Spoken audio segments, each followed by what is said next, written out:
अस्सलाम guys, welcome to the channel CEA। और आज हम जिस गाड़ी का रिव्यू करने जा रहे हैं वो है सुजुकी आल्टो VX 2020।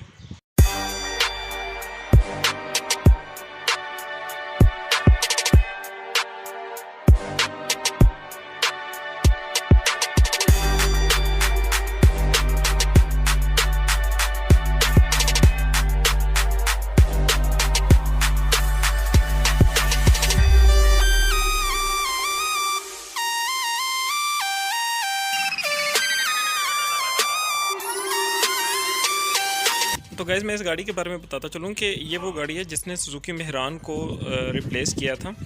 और जो सुजुकी आल्टो है उसकी कैटेगरी में ये सबसे डाउन ट्रिम लेवल है, यानी ये सबसे बेस वेरिएंट है। और आपको इस गाड़ी में जो है वो किसी किस्म की एयर कंडीशनिंग नहीं मिलती, ठीक है, कोई ABS ब्रेक नहीं मिलती, आपको कोई जो है वो इंफोटेनमेंट सिस्टम नहीं मिलता। तो चलिए गाड़ी के रिव्यू को शुरू करते हैं। सबसे पहले बात करते चलते हैं गाड़ी के फ्रंट की। तो जो गाड़ी का फ्रंट है वो सुजुकी का जो वेरी ट्रेडिशनल सुजुकी आल्टो जिस तरह से शुरू से रही है, अगर आप सुजुकी की हिस्ट्री देखें, जैसे सुजुकी FX थी, ठीक है, उसके बाद सुजुकी मेहरान थी, और ये उन सब जनरेशन्स का कॉम्बिनेशन लगता है ख़ास तौर पे अपने फ्रंट पे। तो गाड़ी की जो फ्रंट की शेप है वो बेसिकली एरोडायनेमिक है, और ख़ूबसूरती से ज़्यादा इस गाड़ी में फ्यूल एफिशिएंसी के लिए इसको जो है वो डिज़ाइन किया गया है। हम इस गाड़ी के इंजन की बात करते चलें तो ये सुजुकी का जो है ये 660 cc का इंजन है, जो कि इस गाड़ी में तकरीबन 39 ब्रेक हॉर्स पावर जनरेट करता है 6500 RPM पे, और 56 Nm टॉर्क जनरेट करता है 4000 RPM पे। इस इंजन के बारे में बताता चलूँ कि ये इंजन जो है ये 3 सिलेंडर छोटा इंजन है, और ये world famous 0.6 R series engine भी कहलाता है, जो कि 12 वॉल्व है। वैसे इस इंजन की मैं क्वालिटी के बारे में बताता चलूँ कि ये इंजन जो है काफ़ी ज़्यादा टॉर्की है, और काफ़ी ज़्यादा आपको जो है ये टॉर्क प्रोवाइड करता है, स्पेशली अपने जो शुरू के RPMs में। कि अगर हम गाड़ी की साइड प्रोफाइल का जिक्र करें तो गाड़ी की जो साइड प्रोफाइल है, अगेन इसमें जो है वो एरोडायनेमिक्स का ख्याल रखा गया, किसी किस्म की डिज़ाइन की जो है वो सफाई नहीं बयान की गई। फेयरली फ्लैट जो है वो गाड़ी की साइड नज़र आती है, ठीक है। और जैसा कि आप देख सकते हैं कि ये जो फ्रंट फेंडर है इसके ऊपर एक लाइन है, ठीक है, उसके बाद जो बैक फेंडर है उसके ऊपर एक लाइन है, और जो बाकी का डिज़ाइन है वो मोस्टली स्मूथ है, जस्ट आपको ये नीचे एक लाइन नज़र आ रही है, ठीक है। गाड़ी के जो डोर मिरर्स हैं ये ना तो पावर मिरर्स हैं, ना ही रिट्रैक्टेबल हैं, क्योंकि ये बेस वेरिएंट है। और इनको अगर आपने सही करना है तो आपको जो है वो गाड़ी के अंदर से हाथ निकाल के इनको एडजस्ट करना पड़ेगा, और अगर आपने पैसेंजर साइड का ये वाला मिरर सेट करना है तो आपको जो है साथ वाले पैसेंजर से रिक्वेस्ट करनी पड़ेगी। बाकी ये जो फ्लिप अप डोर हैंडल्स हैं, ये सुजुकी का जो आल्टो का ट्रेडिशन है ये उसको एक्सप्लेन करते हैं। हालांकि आजकल अगर आप जो है वो यूनाइटेड ब्रावो भी देखें, उसमें भी आपको इस तरह के जो डोर हैंडल्स हैं वो नज़र नहीं आते, उसमें भी आपको ग्रैब डोर हैंडल्स नज़र आते हैं जो कि नई तर्ज के हैं। जबकि ये जो हैं ये सुजुकी ने इस आल्टो की ट्रेडिशंस को जो है रखा हुआ है। तो बाकी ये बेस वेरिएंट जो है ये स्टीयर रिम्स के साथ आता है, ठीक है। इसके ऊपर जो है वो आपको व्हील कप्स मिलते हैं, और इसके अगर मैं टायर की साइज़ बात करता चलूँ तो ये इसमें पाकिस्तानी टायर लगा हुआ है, जो कि किसी यूरो टाइकून ब्रांड का है। और अगर मैं इस टायर के साइज़ की बात करता चलूँ तो इसका साइज़ है 145/80 R13, यानी 13 इंच का जो है वो टायर लगा हुआ है इसमें। बाकी गाड़ी की बैक में मैं जिक्र करता चलूँ कि गाड़ी का जो बैक है वो भी आपको जो सुजुकी का 80s का डिज़ाइन था और जो 90s का है उसका कॉम्बिनेशन लगता है। जैपनीज़ गाड़ी की तरह आपको जो है वो पीछे वाइपर स्टॉक नहीं मिलता, जस्ट सिंपल प्लेन इसकी बैक स्क्रीन है, ठीक है। और आपको एक हैंडल नज़र आता है जो कि गाड़ी की कीज़ के साथ अनलॉक हो जाता है। गाड़ी की लाइट्स जो आपको काफ़ी ज़्यादा नीचे नज़र आती हैं, बजाय ऊपर बॉडी में एडजस्ट होने की जिस तरह की आल्टो की होती थी। और इसमें सबसे बड़ी प्रॉब्लम ये है कि जब गाड़ी लगती है तो उसमें सबसे पहले बम्पर हिट होता है, और अगर बम्पर हिट होगा तो डेफिनेटली उसकी लाइट जो है वो भी सबसे पहले हिट होगी। और बाकी आप देख सकते हैं कि सुजुकी का एम्बलम है, उसके बाद आल्टो है, और ये जो कोने पे ये जो R लिखा हुआ है ना, ये आफ्टर मार्केट है। बेसिकली ये गाड़ी सिर्फ VX है, VXR नहीं है। ये सुजुकी की ट्रेडिशनल की आजकल जो आ रही है सुजुकी की तमाम गाड़ियों में, इसके ऊपर आपको एक लॉक का बटन मिलेगा, एक अनलॉक का बटन मिलेगा, और डेफिनेटली ये इमोबिलाइजर से लेस है। और यहाँ मैं जिक्र करता चलूँ कि आप इसको प्रेस करते हैं तो गाड़ी का जो बैक हैश है वो भी अनलॉक हो जाता है, आप इस तरह से गाड़ी की डिग्गी को ओपन कर सकते हैं। बाकी आप इस ट्रे को उठाते हैं तो आप देखते हैं कि इसके नीचे गाड़ी के जो है वो टूल्स पड़े हुए हैं, जिसमें जैक पड़ा हुआ है, ये गाड़ी की इनफ्लेट टूल किट पड़ी हुई है, ठीक है। डिग्गी का जिक्र करता चलो तो जो गाड़ी का ट्रंक है वो इतना कुछ ज़्यादा नहीं है, ठीक है, लेकिन आप इन सीट्स को जो है वो ड्रॉप करके इसके जो ट्रंक की जो गुंजाइश है उसमें मज़ीद इजाफा कर सकते हैं। आप इस की का जो है वो अनलॉक का बटन प्रेस करते हैं, गाड़ी अनलॉक हो जाती है। आप इसको ओपन करके फ्लिप अप को अंदर देखते हैं तो आपको जापानीज़ आल्टो की निस्बत बहुत ही ज़्यादा जो है वो बेसिक ये गाड़ी लगती है। ऐसे लगता है कि जैसे इस गाड़ी ने मेहरान को रिप्लेस तो कर दिया है, लेकिन मेहरान वाली जो खसूसियात है ना वो सारी इस गाड़ी में रिप्लेस करना वो लोग नहीं भूले। 23 लाख की गाड़ी और आपको शीशा नीचे करने के लिए जो है ना इसका यूज़ करना पड़ता है। ये गाड़ी का डोर ओपनर लगा हुआ है, ये लॉक है इसका, ठीक है। यहाँ पे एक जो है वो स्पेस बनी हुई है। यहाँ पे जो VXR वेरिएंट है इसका या VXL वेरिएंट होता है उसका ये डोर लॉकिंग के बटन्स जो है वो यहाँ पे लगे हुए होते हैं। नीचे एक आपको डोर पॉकेट मिल जाएगी, ठीक है। इसके साथ नीचे आपको फ्यूल लिड ओपनर का जो है वो यहाँ पे नॉब नज़र आएगी। मैं जिक्र करता चलूँ कि गाड़ी का जो इंटीरियर है ना वो जस्ट एक टोन में है, मतलब ये इतना बेसिक है कि ये सिर्फ एक टोन में है। जबकि आप इसकी जापानीज़ वेरिएंट या इसी गाड़ी के हायर वेरिएंट्स पाकिस्तानी के देखें तो आपको डिफरेंट कलर्स में जो है ना वो इसका डैशबोर्ड नज़र आएगा, लेकिन इसमें जस्ट आपको ब्लैक कलर का डैशबोर्ड नज़र आ रहा है। ये जो आपको ब्लैंक स्विचेस नज़र आ रहे हैं या ये जो स्पेस नज़र आ रही है आपको इस चीज़ की याद दहानी कराती है कि आप पाकिस्तानी हैं, आपने 23 लाख रुपए भरे हैं। यहाँ पे जापानीज़ गाड़ी की तरह जो है वो स्विचेस हो सकते थे जैसे कि ट्रैक्शन कंट्रोल का, ठीक है, लाइट एडजस्टमेंट का, लेकिन वो नहीं है क्योंकि आप पाकिस्तानी हैं। और यहाँ पे आपको जो है वो एयर कंडीशनर का एक वेंट मिल जाता है जिसको आप ओपन और क्लोज़ कर सकते हैं, बिल्कुल जापानीज़ सिबलिंग की तरह। ये गाड़ी का जो है बहुत ही सादा सा और बेसिक सा आपको जो है वो नज़र आता है स्पीडोमीटर। इसको अगर हम ऑन करते हैं, ठीक है, तो आपको बहुत सारी लाइट्स जो है वो नज़र आती हैं, जिसमें चेक इंजन की लाइट है, ठीक है, और बैटरी की लाइट है, ऑयल चेकिंग की लाइट है। और उसके बाद जो है वो आपको गाड़ी भी शुक्र है कि गाड़ी आपको ये बताती है कि कौन सा दरवाज़ा जो है, कौन सा डोर जो है वो गाड़ी का ओपन है। उसके बाद जो है वो आप देख सकते हैं कि ये गाड़ी इलेक्ट्रिक पावर स्टीयरिंग है तो EPS का जो है वो EPS की लाइट जो है वो विजिबल है। उसके अलावा मैं बताता चलूँ कि इसमें हॉट टेम्परेचर का कोई गेज नहीं है, इसमें जस्ट जो है ना ये यहाँ पे आप एक लाइट देखेंगे, ये लाइट ऑन होती है जब ये गाड़ी गर्म हो जाती है। अच्छा, यहाँ पे मैं बताता चलूँ कि ये बस एक अच्छी बात है कि इसमें जो है ना वो डिस्प्ले लगा हुआ है जो कि आपको इस टाइम फ्यूल की एवरेज बता रहे हैं, ठीक है। और इसके अलावा अगर आप इसको प्रेस करें तो ये आपको रेंज बताता है कि आप 47 किलोमीटर की ड्राइविंग कर सकते हैं इस पेट्रोल के अंदर।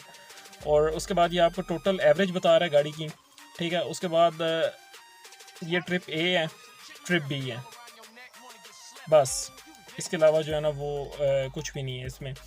बहुत ही सादा सा जो है वो इसका स्पीडोमीटर है जो कि 140 की स्पीड शो कर रहा है। और ये बेसिकली जो सिंपल सा स्टीयरिंग है जिस पे आपको कहीं पे एयर बैग का लोगो नहीं मिलेगा डेफिनेटली, क्योंकि ये स्ट्रिप्ड ऑफ वेरिएंट है, बहुत ही बेसिक वेरिएंट है। इसमें आपको किसी किस्म का एयर बैग का वो लोगो नहीं मिलता। और जो जापानीज़ गाड़ी होती है उसमें ये स्टीयरिंग जो है ये 2 टोन होता है, एक ये ग्रे वाला कलर होता है और ये ब्लैक होता है। इसमें जो है वो सारे का सारा जो है ना वो ब्लैक है। यहाँ पे भी आपको सुजुकी का एम्बलम मिलता है।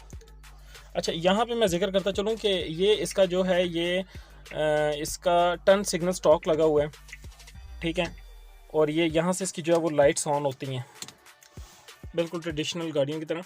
ये इसका जो है वाइपर स्टॉक लगा हुआ है। ये गाड़ी का दूसरा एयर कंडीशनिंग वेंट है जो कि एडजस्टेबल है।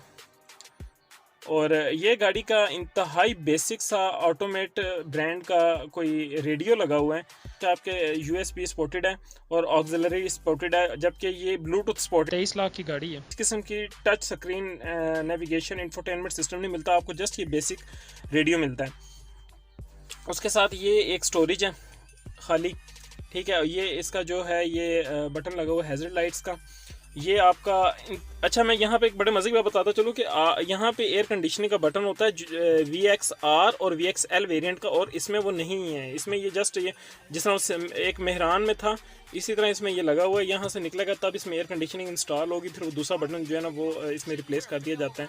ये फ़ैन की स्पीड को ब्लो करने के लिए, फ़ैन की स्पीड जो है वो अच्छी है, ठीक है। ये इसका आप मोड है कि आपने कहाँ पे जो है वो हवा को ब्लो करना है, किस साइड पे। और ये आपका कूल पे और हॉट पे करने के लिए नॉब लगी हुई है। उसके बाद ये आपने हवा जो है वो आप किस साइड से ब्लो करना चाहते हैं, गाड़ी के आउट साइड से या रिवॉल्व करना चाह रहे हैं अंदर से, ठीक है। यहाँ पे ये जो खाली स्पेस आप देख रहे हैं ये बनी हुई है बेसिकली कुछ चीज़ रखने के लिए, लेकिन ये जापानीज़ जो गाड़ी होती है उसका जो गियर स्टॉक होता है वो यहाँ पे लगा हुआ होता है, ठीक है। ये मैनुअल गाड़ी है इसलिए इसका गियर स्टॉक जो है वो अपनी ट्रेडिशनल जगह पे लगा हुआ है जैसे सुजुकी का होता है। यहाँ पे फ्रंट पे आपको 2 कप होल्डर्स मिल जाते हैं, यहाँ पे भी आपको एक खाली स्टोरेज मिल जाती है। यहाँ पे आपको किसी किस्म की जो है ना वो सुजुकी वाले आपको 12 वोल्ट की सप्लाई भी नहीं दे रहे यहाँ पे जनाब। ये इसका एक वो लगा हुआ ग्लव बॉक्स है और बस यही है, मतलब यहाँ पे भी आपको कोई एयर बैग का जो है लोगो नहीं मिलता जो कि आपको जापानीज़ गाड़ी में या हायर ट्रिम लेवल्स में मिलता है। उसके बाद मैं जिक्र करता चलूँ कि जब आप इस रेडियो को प्ले करते हैं तो इनकी जो आवाज़ है वो इधर अगले जो स्पीकर लगे हुए हैं ना ये यहाँ से नहीं आती, ये जस्ट डमी बनी हुई है, ये जस्ट डमी बनी हुई है, यहाँ से आपको किसी किस्म की आवाज़ नहीं आती रेडियो की। और उसके बाद मैं सनवाइज़र्स का जिक्र करता चलूँ तो ये सिंपल प्लेन सनवाइज़र है जिसमें किसी किस्म का वैनिटी मिरर नहीं है, ये इसकी डोम लाइट है और ये है इस ये भी इसका जो है ये सनवाइज़र है पैसेंजर साइड का, इसमें भी कोई वैनिटी मिरर नहीं है। ये डोर हैंडल्स हैं, आई डोंट नो ये किस। अच्छा मैं इन सीट्स के बारे में जिक्र करता चलूँ कि ये सीट्स जो हैं ये लेदर की हैं, मतलब इसके ऊपर लेदर का कवर चढ़ाया गया है। बेसिकली ये सीट्स जो हैं ये फाइबर में आती हैं, कपड़े में आती हैं, बेस ट्रिम लेवल की, ठीक है। यहाँ पे आपको हैंड ब्रेक का स्टॉक मिल जाता है और पीछे जो हैं ये भी आपको 2 कप होल्डर मिल जाते हैं, शुक्र है कुछ है, ठीक है। और मैं यहाँ पे जिक्र करता चलूँ कि जैसे कि आप देख रहे हैं जो पिलर्स हैं वो टू टोन है।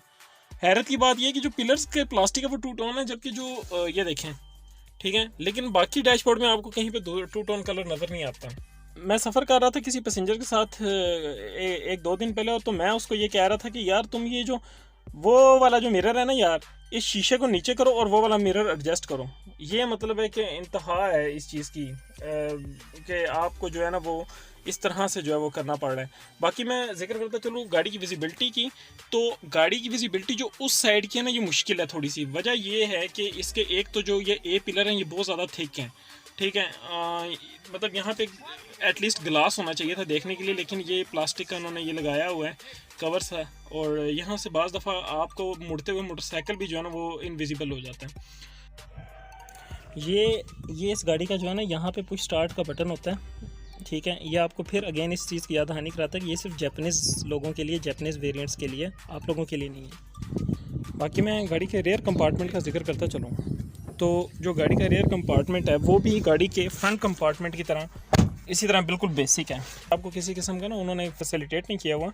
ये जो रेयर स्पीकर की ये बनी हुई है ये जस्ट डमी है, इसके अंदर स्पीकर है नहीं है इन रियल। ये यहाँ पे आपको किसी किस्म की पावर विंडोज़ नहीं मिलती हैं, आपके जो शीशे हैं इसी तरह से एडजस्ट होते हैं, ठीक है। और उसके बाद मैं रेयर कंपार्टमेंट की जो मैं स्पेस का जिक्र करता चलूँ तो अगली सीट मेरा का जो है वो ज़ाहिर इतना बड़ा नहीं, तो अगली सीट को मैंने वहाँ रखा हुआ है जिधर मैं खुद ड्राइव करूँगा, तो उस लिहाज से लेग स्पेस तो काफ़ी ज़्यादा है, ठीक है। जबकि जो हेड स्पेस है मेरा तो कद इतना बड़ा नहीं है, लेकिन जो 6 फुट का बंदा है वो पीछे बैठना उसके लिए बड़ा ज़ाब होता होगा क्योंकि हेड स्पेस जो है वो काफ़ी कम है। बाकी जो बैक सीट्स हैं इनमें तकरीबन बंदे 2 ही बैठ सकते हैं, इससे ज़्यादा जो है ना वो आप उम्मीद ना रखें। Suzuki Alto VX 2020 model.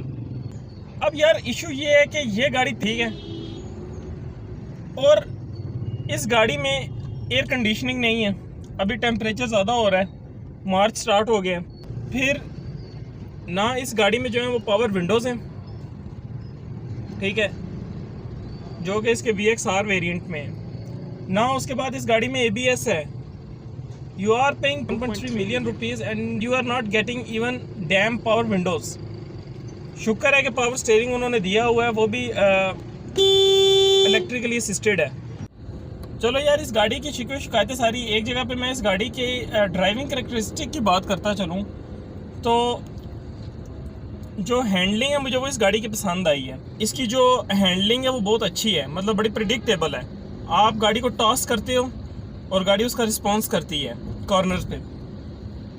और बाकी जाहिर है इसकी जो ग्राउंड क्लियरेंस होती है वो पाकिस्तानी रोड्स के हिसाब से सेट की जाती है, तो इसकी जो हैंडलिंग है उसमें आपको बॉडी रोल तो थोड़ा बहुत फील होता है। जाहिर है ये कोई स्पोर्ट्स कार नहीं है। बाकी मैं इस गाड़ी की एवरेज का जिक्र करता चलूँ तो गाड़ी जो है वो 18.9 की एवरेज जो है ना वो लगातार शो कर रही है। और मुझे यूँ जहाँ तक शक पड़ता है कि इस गाड़ी ने ना इससे ज़्यादा की ही एवरेज दी होगी जो ये शो कर रही है। फिर आपके पास किसी किस्म का कोई साउंड सिस्टम नहीं है। यकीन करेंगे इसमें जो ये रेडियो लगा हुआ है ना, जो कंपनी की तरफ से आया है, ये सिर्फ इसके आगे से आवाज़ आती है, पीछे कोई स्पीकर नहीं है। और वो मुझे शक पड़ रहा है कि सिर्फ इसके ये जो ये रेडियो वाला जो स्टॉक है ना, सिर्फ इसमें से आवाज़ आ रही है। जो दरवाजे में स्पीकर बने हुए हैं ना, ये जस्ट डमीज़ हैं, इनके अंदर स्पीकर है नहीं है। ठीक है, बाकी मैं गाड़ी की शिफ्टिंग की बात करता चलूँ तो गाड़ी की शिफ्टिंग जो है वो काफ़ी ज़्यादा इम्प्रूव्ड है। थोड़ी सी बेहतर हो सकती थी। जब आप शिफ्ट करते हैं एक गियर से दूसरे गियर में, आपको थोड़ी सी फ्रैक्शन फील होती है, जो कि इसका जिस तरह सुजुकी वालों का हायर वेरिएंट की गाड़ियाँ होती है, जिस तरह कल्टस वगैरह होती है या वैगनार वगैरह, उसमें आपको ये चीज़ कम फील होती है जो गियर्स में फ्रैक्शन है। और बाकी गाड़ी की ब्रेकिंग का जिक्र करता चलूँ तो गाड़ी की जो ब्रेकिंग है वो अच्छी है, वो लेकिन वो सिर्फ इस सूरत में अच्छी है कि अगर आप उसका पोलाइटली यूज़ करेंगे। अगर आप एकदम से ब्रेक लाएंगे तो ये चूँकि नॉन ABS वेरिएंट है, तो मुझे लगता है कि ये लाजमी स्लिप करेगा। गाड़ी का एक्सेलरेशन का जिक्र करता चलूँ तो यार गाड़ी जो है ना, इसका एक्सेलरेशन कुछ ऐसा है कि मैंने पहले एक दफ़ा जब कल्टस का रिव्यू बनाया था, तो मैंने नई वाली कल्टस का, तो मैंने ये जिक्र किया था कि ये जो K सीरीज़ इंजन है ना, इसकी एक करैक्टरिस्टिक है कि ये जो शुरू का टाइम होता है ना, उसमें एकदम पिक पकड़ता है। यानी जो शुरू के RPMs है ना, जिस तरह आप 2, 3, 4 RPM तक ये एकदम जाता है। और फिर जब ये 3, 4 RPM से ऊपर जाती है, वैसे इसके अंदर RPM नहीं है, ये भी मैं बात बताता चलूँ, जो ये 3 से 4 RPM से ऊपर जाती होगी, जहाँ पे RPM होता होगा इस गाड़ी में, ये इसका इंजन स्ट्रगल करता है। मतलब आपको ये गाड़ी गियर मांगना शुरू कर देती है कि आप अगला गियर जो है ना वो डालें। जबकि जो सुजुकी की पहली गाड़ियाँ थी, जिस तरह वो पुरानी कल्टस थी या मैंने एक बलिनो रखी थी, उसमें ये करैक्टरिस्टिक थी कि वो उनके जो गियर थे वो लंबे थे। मतलब आपको शुरू में स्ट्रगल करनी पड़ती थी और एंड पे वो अपनी स्पीड पिकअप कर लेती थी। अब ये होता है कि ये शुरू में टॉर्क ज़्यादा जनरेट कर रही होती है गाड़ी, लेकिन बाद में इंजन का शोर जो है वो बहुत ज़्यादा अंदर आना शुरू हो जाता है जब ये 3, 4 RPM पे जाती है। शायद आपको शोर सुनाई दे रहा होगा। बहरहाल ये है कि गाड़ी की पिक अच्छी है। बाज़ दफ़ा अगर आप पहले गियर में नहीं होते और आप दूसरे गियर में होते हैं, तो आप स्टार्ट से शुरू मतलब आप स्टॉप से शुरू होते हैं, तो ये गाड़ी जो है ना दूसरे गियर में भी इसी तरह चल पड़ती है जैसे जो है पहला गियर है। ठीक है, तो इस लिहाज से मैं समझता हूँ कि इस गाड़ी की पिक, एक्सेलरेशन या जो गाड़ी का टॉर्क है वो बड़ा बेहतरीन है। इशू ये है कि बस जब गाड़ी हायर RPMs में जाती है तो वहाँ पे गाड़ी जो है ना स्ट्रगल करती है। बाकी मैं इस गाड़ी की मेंटेनेंस का जिक्र करता चलूँ तो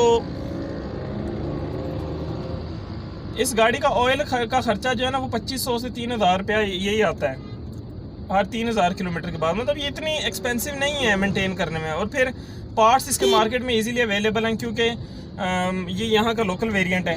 हाँ, एक चीज़ का मैं जिक्र करता चलूँ कि जो इसके जापानीज़ वेरिएंट हैं जो ऑटो आती हैं, वो गाड़ियाँ इस गाड़ी से टोटली डिफरेंट होती हैं। ठीक है, उसकी वजह ये है कि उनकी बिल्ड क्वालिटी डिफरेंट है, उनकी ड्राइव डिफरेंट है। ठीक है, तो फ्यूल एफिशिएंसी के एतबार से ये गाड़ी अच्छी है, लेकिन बाकी इसमें कुछ भी नहीं है। सो अब सवाल ये उठता है कि जिस गाड़ी को इसने रिप्लेस किया था सुजुकी मेहरान को, क्या ये गाड़ी उससे बेहतर है? तो in term of driving, yes, this is a better car. Driving में ये वाकई गाड़ी जो है ये एक अच्छी गाड़ी है। ख़ासतौर पे मैनुअल शिफ्टिंग के साथ आपको ये जो है बड़ा इमीडिएट रिस्पॉन्स देती है। ठीक है, और बड़ी जो है ना आपको ये टॉसेबल गाड़ी लगती है। हैंडलिंग गाड़ी की अच्छी है। उसके बाद मैं जिक्र करता चलूँ कि बाकी अगर मेहरान के से कंपैरिजन किया जाए तो कोई इतनी ज़्यादा जो है ना मुझे, ठीक है, एक इंटीरियर अच्छा है गाड़ी का, बेहतर है, पावर स्टीयरिंग वगैरह, लेकिन इतनी ज़्यादा जो है ना वो नहीं है, बहुत ज़्यादा जो है ना वो बेहतर नहीं है। ठीक है, मतलब गाड़ी में लग्जरी आइटम टोटली ज़ीरो है। तो फिर सुजुकी मेहरान में और इसमें क्या फ़र्क हुआ सिवाय पावर स्टीयरिंग और बूस्टर ब्रेक के? अच्छा, मैं यार आपको सजेस्ट ये करूँगा कि अगर कोई गाड़ी लेनी है ना, तो आप कोई बड़ी गाड़ी ले लो या जापानी गाड़ी ले लो, अगर आपने सिर्फ घर के इस्तेमाल के लिए रखनी है। ठीक है, ये गाड़ी मैं आपको सिर्फ तब रिकमेंड करूँगा अगर आपने इसको जो है ना वो किसी जो है वो ऊबर या क्रीम वगैरह पे चलाना है। ठीक है, उसकी वजह ये है कि इसकी चूँकि इस गाड़ी में जो है वो K सीरीज़ इंजन है, ये भी सुजुकी वालों की मेहरबानी है कि उन्होंने जो है ना वो इसमें के सीरीज़ का इंजन दिया हुआ है, जिसकी वजह से ये गाड़ी जो है ये बहुत ज़्यादा फ्यूल एफिशिएंट है। ये गाड़ी मेरे पास तकरीबन कोई 4-5 दिन से है और इसकी जो फ्यूल इकोनॉमी है वो मैं नोट कर रहा हूँ कि वो काफ़ी ज़्यादा अच्छी है। सो ये तो था गाड़ी का ड्राइविंग टेस्ट। आइए अब बात करते हैं इस गाड़ी की CEA स्कोरिंग की। CEA स्कोरिंग में सबसे पहले जिक्र करते हैं गाड़ी की लुक्स का। तो हैचबैक कैटेगरी में इस गाड़ी की लुक्स जो हैं वो मिडल में एग्जिस्ट करती हैं। ना ही ये गाड़ी जो है बहुत ज़्यादा स्टनर है, ना ही ये गाड़ी जो है बहुत ज़्यादा बुरी लुक रखती है, लिहाजा लुक्स को मिलते हैं 5 आउट ऑफ 10। जिक्र करते चलें गाड़ी के फीचर्स का, तो गाड़ी में कोई काबिल जिक्र फीचर्स नहीं है, लेकिन जो हैं उनके हिसाब से गाड़ी की स्कोरिंग है 3 आउट ऑफ 10। नंबर 3 पे बात करें गाड़ी की रिलायबिलिटी की, तो डेफिनेटली ये एक रिलायबल गाड़ी होगी, क्योंकि एक तो इसमें के सीरीज़ का इंजन है और दूसरा सुजुकी का प्लेटफॉर्म हैचबैक के लिहाज से हमेशा रिलायबल रहा है। तो रिलायबिलिटी को मिलते हैं 8 आउट ऑफ 10। बात करते चले गाड़ी की सेफ्टी की, तो इसमें आपको किसी किस्म का एयर बैग्स या फिर एंटी लॉक ब्रेकिंग सिस्टम नहीं मिलता। इसमें जस्ट आपको सीट बेल्ट मिलते हैं और उसके साथ आपको सेंटर लॉकिंग का ऑप्शन मिलता है। और डेफिनेटली ये गाड़ी जो है ये इमोबिलाइजर से भी लेस है, तो इसकी सेफ्टी को मिलते हैं 3 आउट ऑफ 10। अब बात करते चलें गाड़ी की प्रैक्टिकलिटी की, तो बीइंग अ हैचबैक ये गाड़ी जो है ये गाड़ी 4 सीट्स के साथ आपको इंतहाई आला फ्यूल एफिशिएंसी प्रोवाइड करती है। बात अगर इसके ट्रंक स्पेस की करते चलें तो वो भी इस कैटेगरी में मुनासिब है, तो इस प्रैक्टिकलिटी को मिलते हैं 6 आउट ऑफ 10। बात करते चलें गाड़ी के कंफर्ट की, तो जिस गाड़ी को इसने रिप्लेस किया सुजुकी मेहरान, अगर सस्पेंशन की बात करते चलें तो ये ठीक है, उससे कुछ बेहतर इसकी सस्पेंशन है, लेकिन गाड़ी जो है ना वो बहुत ही ज़्यादा कंफर्टेबल नहीं है। आपको विंडोज़ भी मैनुअली ऊपर करनी पड़ती हैं और फिर आपको अगर मिरर एडजस्ट करना है तो वो भी आपको गाड़ी से हाथ निकाल के करना पड़ेगा। कोई ख़ास काबिल ज़िक्र कंफर्टेबिलिटी गाड़ी की नहीं है, तो इसलिए कंफर्ट को मिलते हैं 4 आउट ऑफ 10। बात करते चलें गाड़ी के एक्सेलरेशन की, तो being a hatchback 660 CC engine होने के बावजूद चूँकि ये गाड़ी मैनुअल है और इसका टार्क जो है वो अच्छा खासा है, इसलिए एक्सेलरेशन जो है वो बेहतर है। एक्सेलरेशन को मिलते हैं 5 आउट ऑफ 10। बात करते चलें गाड़ी की हैंडलिंग की, तो ये गाड़ी जो है बहुत ही अच्छी हैंडलिंग प्रोवाइड करती है। मुझे इसकी हैंडलिंग पसंद आई है। बेसिकली आप इस गाड़ी को कॉर्नर्स पे थ्रो करते हैं और ये उसका बहुत अच्छा रिस्पॉन्स करती है। जो गाड़ी का स्टीयरिंग था काफ़ी ज़्यादा कनेक्टेड था, इसलिए गाड़ी की अच्छी हैंडलिंग को मिलते हैं 6 आउट ऑफ 10। नंबर 9 पे गाड़ी की ब्रेकिंग का जिक्र करते चलें, तो अपने हायर वेरिएंट्स की तरह जिस तरह के VXL और VXR की तरह इस गाड़ी में ABS ब्रेक नहीं है। फिर भी सर्वो ब्रेक होने की वजह से अगर आप इसकी ब्रेक को पोलाइटली यूज़ करते हैं तो ये गाड़ी स्लिप नहीं करेगी, इसलिए इस गाड़ी की ब्रेकिंग को मिलते हैं 5 आउट ऑफ 10। अब अगर बात करते चलें इस गाड़ी की वैल्यू फॉर द मनी की, तो ये गाड़ी आपको मार्केट में 23 लाख की में पड़ती है। आपको बहुत सारे दूसरे ऑप्शंस अवेलेबल हैं। थोड़ी यूज्ड गाड़ी मिलेगी जिस तरह होंडा सिटी या टोयोटा करोला XLI GLI वगैरह पुराने मॉडल, लेकिन वो गाड़ियां आज भी best value for the money है। और अगर आप कंपैरिजन करें उनका इस गाड़ी से, तो वो गाड़ियां न सिर्फ आपको कंफर्टेबिलिटी का एक आला मेयार देती हैं, बल्कि वो परफॉर्मेंस में भी इस गाड़ी से बहुत बेहतर है। So value for the money को मिलते हैं 2 आउट ऑफ 10। सो ऐसे इस गाड़ी का टोटल CEA स्कोर हुआ 47 आउट ऑफ 100। तो गाइज ये तो था Suzuki Alto VX base variant का रिव्यू। तो काइंडली मुझे लाजमी बताइएगा कि आपको ये रिव्यू कैसा लगा। ठीक है, अपना बहुत सारा ख्याल रखिएगा। Till next time, take care, Allah हाफिज़।